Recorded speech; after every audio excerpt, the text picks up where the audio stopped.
Hello friends, मैं हूं अलगा और आप देख रहे हैं न्यूज़ ब्रेकडाउन। तो आइए आज आपको बताते हैं आर्टेमिस संधि से अंतरिक्ष में भारत की ताकत कैसे बढ़ेगी, यानी भारत को इससे क्या फ़ायदा होगा।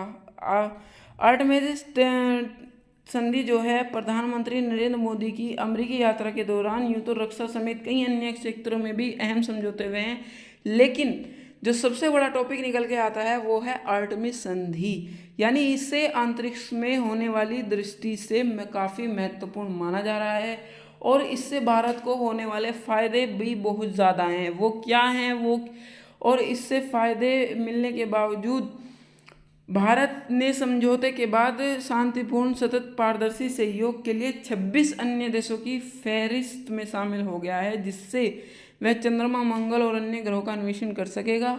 इससे निश्चित ही अंतरिक्ष में भारत की ताकत में इजाफा होगा।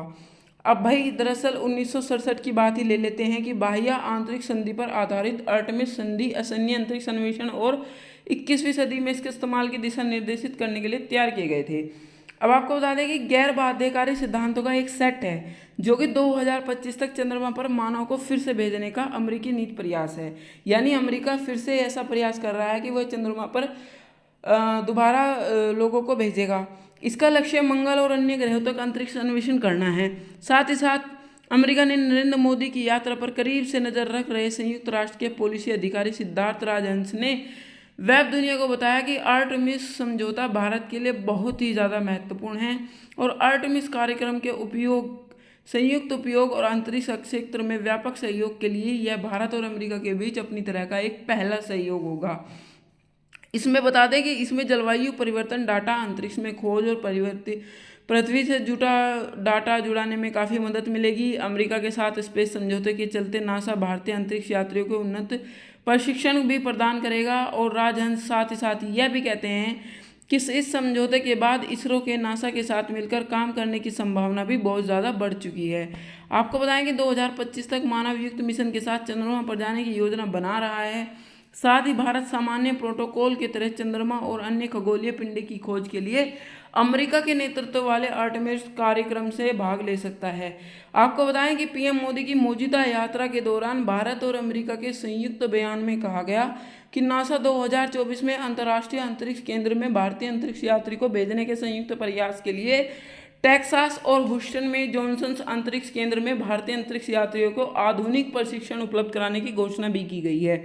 आपको बताएं कि साथ ही साथ इस अंतरिक्ष क्षेत्र के विशेष कर इलेक्ट्रॉनिक्स में महत्वपूर्ण प्रौद्योगिकी के आयात पर प्रतिबंधों का आसान बनाने का मार्ग भी प्रशस्त करेगा, जिससे भारतीय कंपनियों को अमेरिकी बाजारों के लिए सिस्टम विकसित करने और नवाचार करने में लाभ होगा।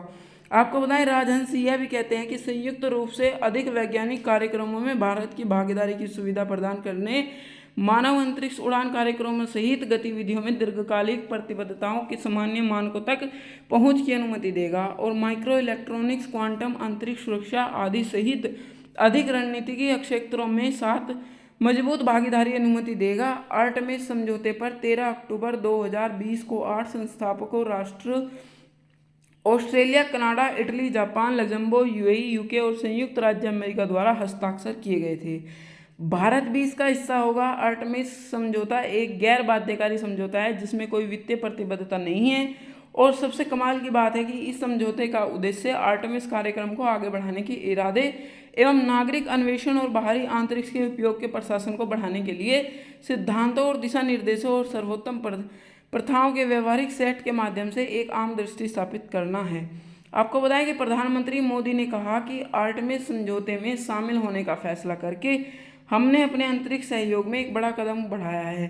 वास्तव में अब साझेदारी के लिए भारत अमेरिका के सामने असमान और व्हाइट हाउस ने एक बयान में यह भी कहा कि भारत आर्टेमिस संधि पर हस्ताक्षर किए हैं जो समस्त मानव जाति के लाभ के लिए अंतरिक्ष अन्वेषण का साझा दृष्टिकोण उपलब्ध कराती हैं।